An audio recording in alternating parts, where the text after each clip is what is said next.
Зя тэгэхээр One Piece анимны талаар ойрд ярьсангүй. За энэ удаа бас нэг ярих маш чухал сэдв бол одоо Elbaf Arc дээр гарч байгаа сонирхолтой дүр. Энэ дотор одоо бид бүгдийн мэд хамгийн нууцлаг дур буюу Shanks-ийн талаар нэгэн дур гарч ирсэн. Гэтэ энэ бол Shanks-тай холбоогүй. Shanks-ийн ихэр гэж батдаг. Энэ бол Pigerland Shamrock. За энэхүү дүр бол One Piece анимны ихэнх үеийн зохиолд ерөөсө гарч ирээгүй. Гэхдээ одоогоор Final Saga дээр гарч ирж байгаа маш чухал дүрүүдийн нэгээр гарч ирж байна. Түүнтэй хамт гарч ирж буй зүйл нь Shanks-ийн гэр бүлийн мэдээлэл. Тэгээ түүний ихэр болж гарч ирж байгаа энэхүү дүр маань өөрөө маш нууцлаг хэвээрээ байна. Тэгэхээр Shamrock-ийн хувьд God's Knight-ийн Commander дэлхийн одоо язгууртан бөгөөд Pigerland family-гийн гишүүн. Түүний аав болох Pigerland Garling гэдэг нэртэй дүүр нь 5 одоо ээлдрийн нэг байх нь одоо маш сонирхолтой зүйл. Тэгээд үүнээс гадна яагаад Shanks Pigerland family-гийн гишүүн байж иж одоо язгууртны байдлаа орхисон. Харин нөгөөтэйгөр энэ дүр маань яагаад энэ нөгөө талаа дагаж ирсэн? Аавыгаа дагсан болж таарж байгаа. Маш олон нууцтай мэдээллүүдийг дагуулж байгаа дүр учраас одоо маш сайхан ингээд дэлгэрэнгүй ярихад бол асуудал байх гэж бодож байна. За энэ бас ингээд нэг бүтэн бичлэг болж орохгүй бах. Гэтэ энэ ингээд одоогор мэдгдсэн бүх зүйлийг бол энэ дэр ингээд айлуулах оруулах хийж байгаа шүү. Анх энэ хүү дүр ингээд гарч ирж байгаа мөчтөө бол Shanks-тай андуурсан байна. Харин бид нар зохиолын одоо мөч бүхэн цаашаа явах бүрд анзаарсан зүйл нь юу юм гэхээр Shanks-аас ялгаатай тэр зүүн нүдэн дээрээ тийм 3 одоо тийм саврын сорив байхгүй. Тэгээ үүний дараагаар түүний өнгөссөн хувцас нь илүү тийм язгууртан маягийн загвартай. Өмнө гарч ирсэн одоо God Wall-ийн цэргүүд байдаг. Тэд нартэй нэлээд төстэй хувцастайгаар гарч ирсэн байна. Харин персоналитигийн хувьд бол Shanks-аас тис өөр бөгөөд яг л дэлхийн язгууртнуудын адил бас нэгэн эзэрхүү болон дээрхүү зан ашиг гаргасан дүр байна.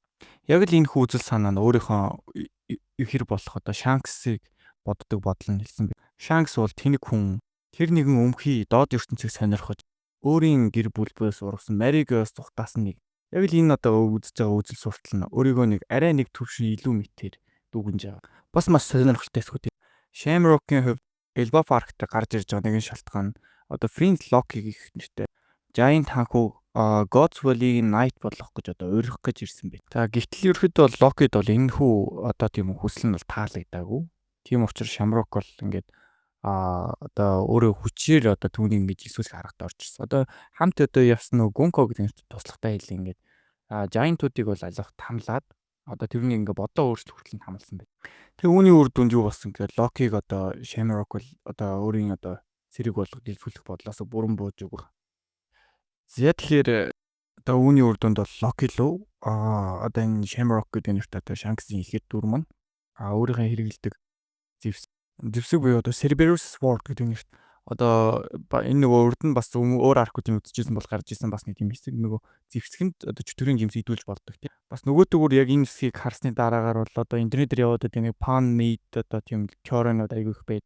Хар сахадыг нөгөө Cerberus гэдэг жимс идээд 3 талгаатай жимстэй одоо зон төрлийн жимс идсэн. Тэгээ 3 талгаагаараа одоо өөр жимс идэх гэсэн нэг тийм теори яваад идэг.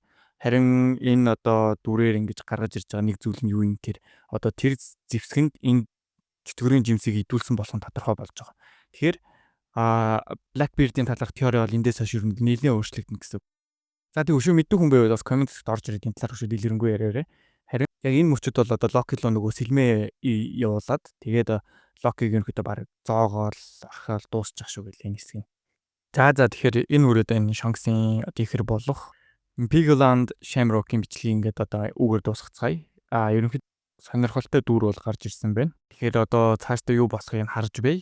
Тэгээд би одоо үүний бас дараагаар нэг Loki-тай холбоотой нэг бичлэг хий гэж бодож байгаа. Тэрнтэй нэг мэс нэгтгэж байгаа ерөнхийдөө part 2-ыг оруулъя гэж бодож байна. За энэ хүртэл ингээд бүгдэнд нь үзэл суусан үнэхээр их баярлалаа. За тэгэхээр дараа уулзцгаая. Түр баяртай.